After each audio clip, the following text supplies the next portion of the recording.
The Master Mind. Chapter 2. The Mind Master. The idea of mastery inevitably carries with it the notion of dominion, power, or supremacy exercised by some person or thing which is regarded as the master. The spirit and essence of the term master is that of governor, ruler, director, leader, manager, or controller. In short, the essential meaning of the two terms master and mastery, respectively, is bound up with the idea of government, to govern anything. The governing authority regulates, directs, restrains, manages, and encourages, and exercises general control and direction. In all forms of government, there is to be found a certain central point of authority, a certain central power which is sovereign within its own realm, and which has the authority to promulgate commands and the authority to enforce them. Whether the government is that exercised by the chief of a savage tribe who gains and holds his position by means of physical strength, whether it be that of a monarch of a kingdom who gains and holds his position by hereditary rights, or whether it be that of the president of a republic who gains and holds his position by the will of the people, the central authority is vested in some one particular individual. And descending in that scale, we find the same principle in the operation and force in the government of a public meeting, a schoolroom, a workshop, or an office. In short, wherever there is government, there must be a central governing authority, a master. The above general principle being recognized, the reasoning mind at once applies it to the question of the operation and government of the mental powers and faculties. If the mind is held to be governed at all, or to be capable of government, and who can doubt this, then there must be some central governing authority, some mind master whose authority, when exercised, is recognized and obeyed by the other mental units, powers, faculties, or forces. This being so, the reasoning investigator then naturally proceeds to the discovery of this mind master. Let us play the part of this reasoning investigator, and proceed with him to the discovery of the mind master, the central point of authority and power in the kingdom of the mind. Some psychologists would have us believe that the intellectual faculties are the governing powers of the mind, but it will take but little thought to inform us that in many cases the intellectual powers are not the masterful forces in the mental activities of the individual, for in many cases the feelings, desires, and emotional factors of the person run away with his reason, and not only cause him to do things which his reason tells him that he should not do, but also so influence his reason that his reasons are usually merely excuses to his actions performed in response to his feelings and emotions.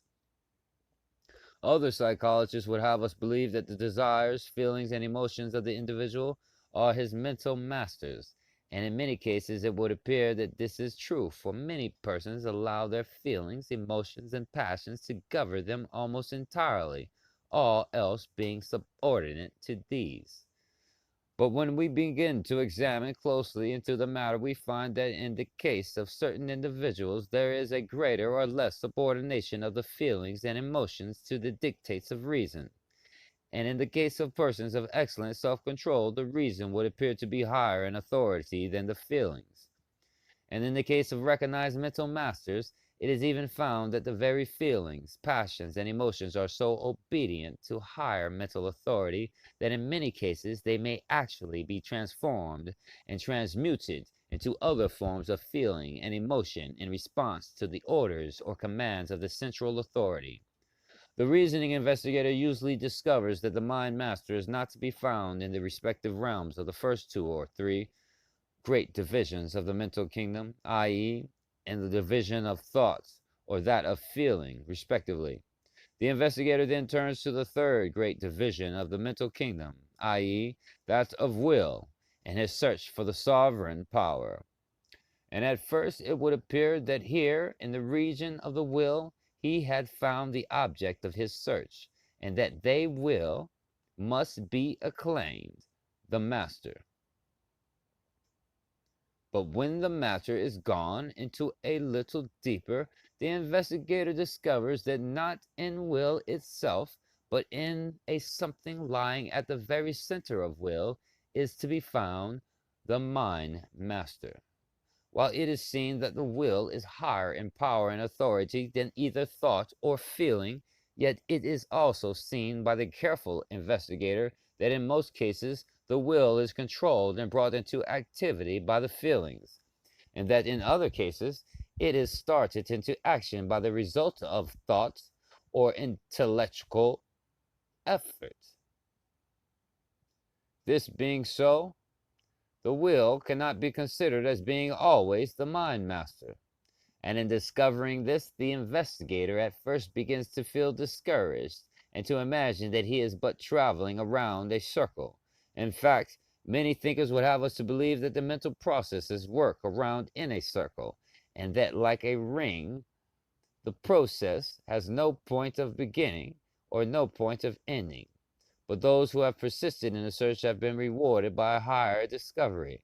They have found that while many persons are impelled to reason, to will by reason of their feelings and emotions, and others by reason of their thoughts, there is a third class of individual, a smaller class to be sure, who seems to be masters of the will activity, and who, standing in the position of a judge in sovereign power, first carefully weigh the merits of both feelings and thoughts, and then decide to exercise the will power in a certain determined direction, and then actually do exert that power.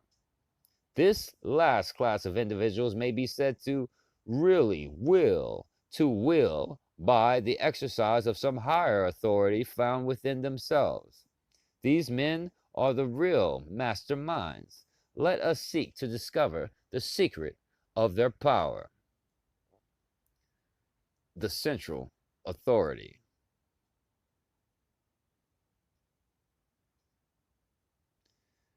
There is in the mental realm of every individual a certain something which occupies the position of central authority, power, and control over the entire mental kingdom of that person. In most cases, we regret to say, this something seems to be asleep, and the kingdom is allowed to run itself, higgly-piggly, automatically, and like a piece of senseless machinery, or else under the control of outside mentalities and personalities.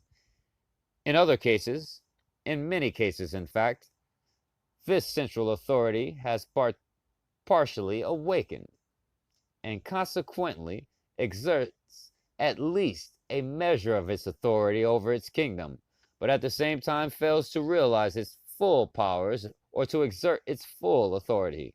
It acts like a man only half awakened from his sleep, and still in a state of partial doze.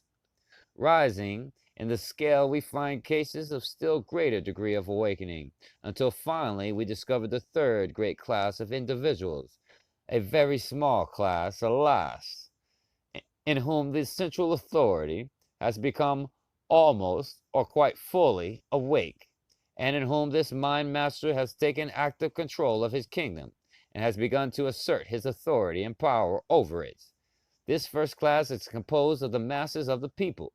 The second class is composed of those who occupy positions and places of more or less authority and power in the world's affairs. And the third class is composed of those exceptional individuals who are the natural rulers of the destiny of the race and directors of its activities, the real masterminds. There is only one way of aiding the investigator to discover this something, this central authority, this mind master. That one way consists of directing the investigator to turn his perception inward and to take stock of his numerous mental faculties, powers, activities, and bits of mechanism, and to then set aside as merely incidental and subordinate all that appears to be so. When all these have been set aside in the process of elimination, then there will be found that something which is left after the process, and which absolutely refuses to be set aside as merely incidental and subordinate, and that something is then perceived to be the central authority, or mind master, even though it be half asleep and unconscious of its great powers. But for that matter, no mind master which is deeply wrapped in slumber will ever discover itself, for it must have been at least partially awakened in order to have thought of the matter at all, or to be capable of thoughts on the subject, and two, to have to power of attention and application necessary to pursue the investigation. So, good reader, if you have the desire to find the mind master, which is yourself, it is a sign that you have at least partially awakened. And if you have the determination to pursue the search, it is a sign that you are still further awakened. So you are justified in feeling the courage and the certainty of attainment necessary for the successful termination of the search for the mind master, the something within yourself.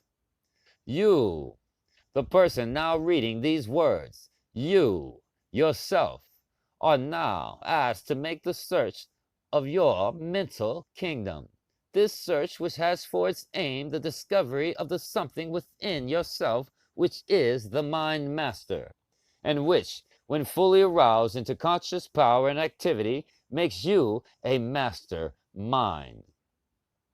The writer will stand by your side during this search and will point out to you at each stage of the search the essential points thereof.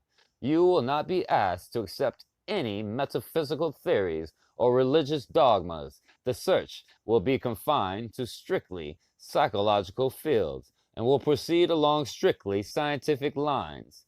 You will not be asked to accept the authority of anyone else in the matter. Your own consciousness will be the court of last appeal in the case. The mental analysis. Let us begin with your sensations, or reports of your senses. You are constantly receiving reports of one or more of your five senses, viz., the respective senses of touch, taste, smell, sight, and hearing. All these reports are in the form and nature of impressions received from the outside world. All that we know of the outside world is made known to us by means of these impressions received through the senses. A writer has said, "The senses are the means by which the mind obtains its knowledge of the outside world. Shut out from all direct communication with the outer world, it knows and can know nothing of what exists or is passing there, except what comes to it through the senses. Its knowledge of what is external to itself is therefore dependent upon the number, state, and condition of the sensory organs. But, important as are the five senses and their mechanism, we need but a little thought to convince us that we do not find here the essential fact and power of mind, but rather merely incidental and subordinate powers. We can easily prove this to ourselves in many ways. For instance, we may shut out or shut off the channel of communication of any or all of the channels of the senses and still be conscious of our own mental existence. Or we may use the will through the power of attention and thus determine which of the many sets of sense impressions seeking admission to our consciousness we shall really receive and entertain in consciousness. We may thus choose between many sounds or many sights and deliberately shut out the others. If the sense impressions were the masters, we could not do this. And so long as we are able to do this, we must look for the master higher up in the scale. Moreover, in all our experience with these sense impressions, we never lose sight of the fact that they are but incidental facts of our mental existence, and that there is a something within which is really the subject of these sense reports, a something to which these reports are presented, and which receives them. In short, there is always the something which knows or experiences these sensations. We recognize and express this fact when we say, I feel, I see, I hear, etc. There is always the thing sensed, then the process of sensing, and finally the something which experiences the sensation. This something we speak of as I. The I is always the subject which experiences the sense reports, the something to whom the messages are presented. And as this something is capable of either accepting or rejecting, or selecting and controlling these messages or reports, then the latter cannot be regarded as the mind master. In the same way, we next proceed to the consideration of the emotional phases of our mentality. In this great realm of the mind, we may, at least for the purpose of present inquiry, include all those mental experiences that come under the respective head of feelings, passions, desires, etc. These seem a little closer to us than did the sensations.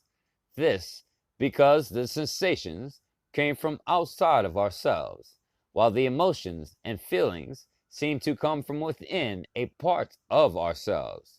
The emotional part of our nature is very powerful, so powerful indeed that it often seems to rule the entire being of the individual. But a little careful examination will convince us that we may, by the use of the will, not only refuse to obey our emotional urges and demands, but may even destroy them or replace them with others.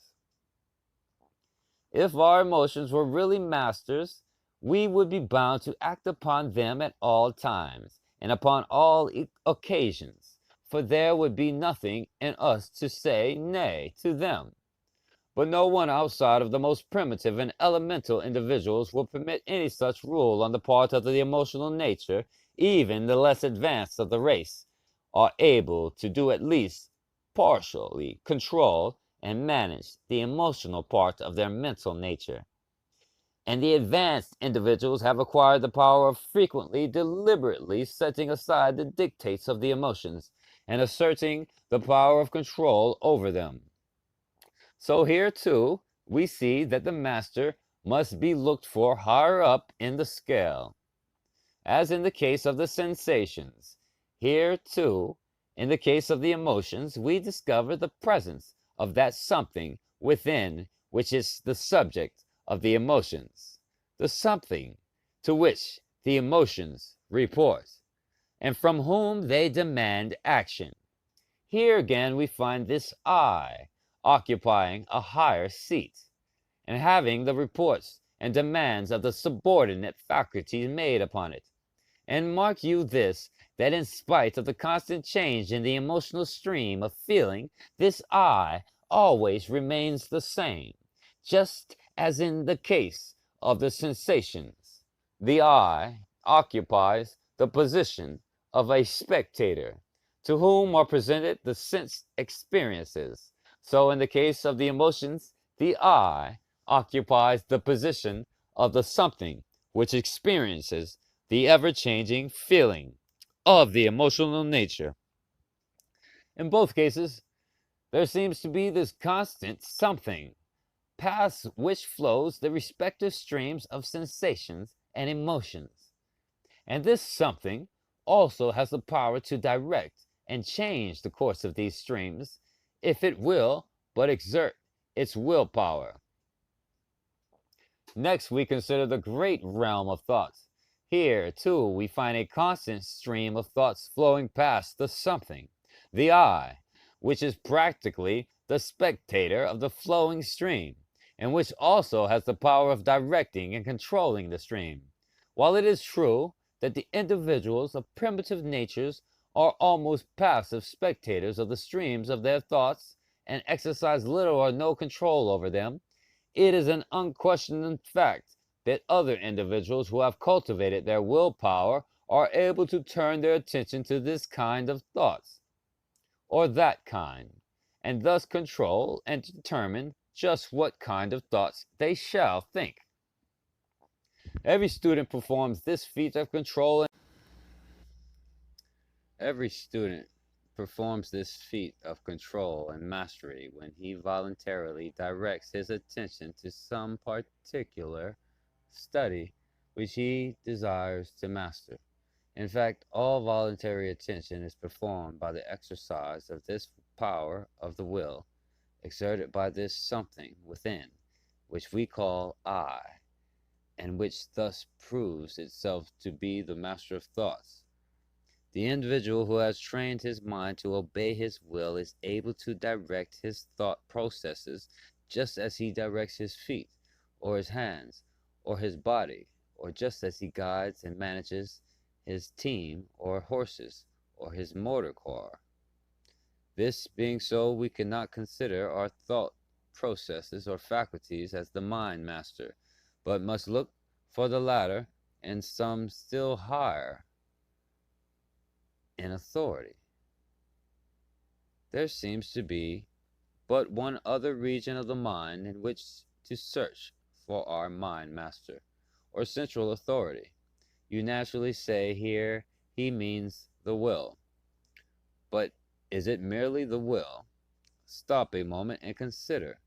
If the will in itself is the mind master, why is it that the will, in the case of so many persons, allows itself to be controlled and called into action by ordinary feelings, desires, emotions, or passions, or on the other hand, is called into action by the most trifling passion through passing thoughts or idea?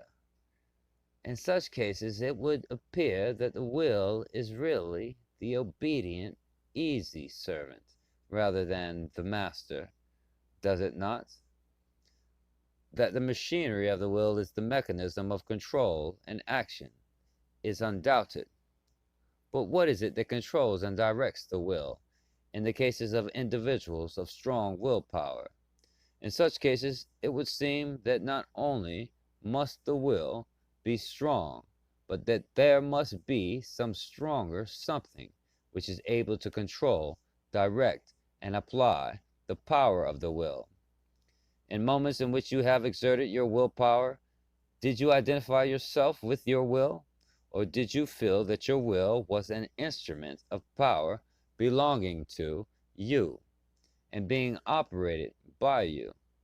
Were you not at such moments aware of feeling an overwhelming consciousness of the existence of yourself, or I, at the center of your mental being, and of feeling that, at least for the time, this I was the master of all the rest of your mental equipment?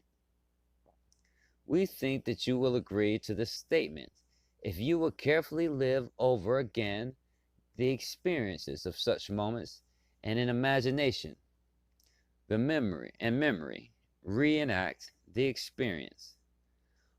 All mental analysis brings the individual to the realization that at the very center of his mental being there abides and dwells a something, and he always calls this I, which is the permanent element of his being, while his sensations, his feelings, his emotions, his tastes, his thoughts, his beliefs, his ideas, and even ideals have changed from time to time. He knows to a certainty that this I has been permanent and that it is the same old I that has always been present during his entire life, from his earliest days.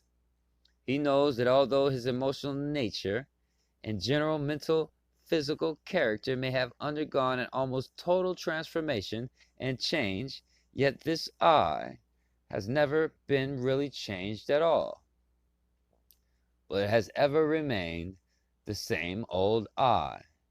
It is as if this I was an individual who had worn many successive coats or shoes or hats, but always remained the same individual.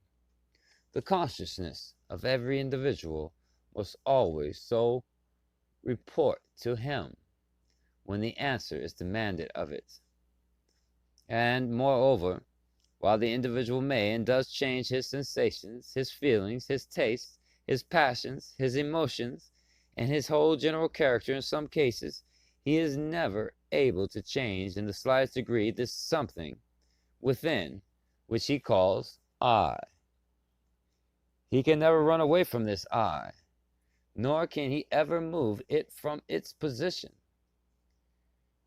He can never lift his I by means of his mental bootstraps, nor can his personal shadow run away from this I of his individuality. He may set apart for consideration each and every one of his mental experiences, his sensations, his thoughts, his feelings, his ideas, and all the rest, but he can never set off from himself this I for such inspection. He can know this I only as his self, that something within, at the very center of his consciousness. A writer has said of this something within which we call I, we are conscious of something closer to the center than anything else, and differing from the other forms in being the only form of consciousness to which we are not passive. This something is in the normal consciousness of each of you, yet it is never a part of sensation nor emotion, but on the contrary is capable of dominating both. Sensations originate outside and inside of the body. Emotions originate inside of the body. But this something is deeper than either, and they are both objective to it. We cannot classify it with anything else. We cannot describe it in terms of any other form of consciousness. We cannot separate ourselves from it. We cannot stand off and examine it. We cannot modify it by anything else. It itself modifies everything within its scope. Other forms of consciousness are objective in their relation to it, but it is never objective to them. There is nothing in our consciousness deeper. It underlies and overlies and permeates all other forms, and, moreover, what is of immeasurable greater importance, it can, if need be, create them.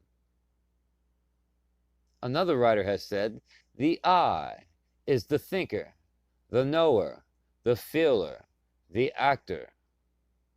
Its states of consciousness are constantly changing, different today from those of yesterday and different tomorrow from those of today, but the I itself is always the name. Just what this I is, we cannot tell. This riddle has never been solved by the reason of man. So subtle is its essence that it is almost impossible to think of it as something apart from its mental states. All that can be said of it is that it is. Its only report of itself is, I am. You cannot examine the I by the I. You must have an object for your subject. And if you make the I your object, you have no subject left to examine it. Place the I under a mental microscope to examine it, and lo, you have nothing to look through the glass. There is no I at the eyepiece of the microscope to examine it. The eye cannot be at both ends of the glass at the same time. Here, at last, you have found an ultimate something which defies all analysis, refinement, or separation. This something within this eye is that entity which in philosophy and metaphysics has been called the ego. But such name does nothing in the way of defining it. You need not stop to speculate over just what the ego is, for you will never learn this. All that you can know is that it is. And you know this from the ultimate report of your own consciousness, and in no other way, for nothing outside of yourself can make you know this otherwise.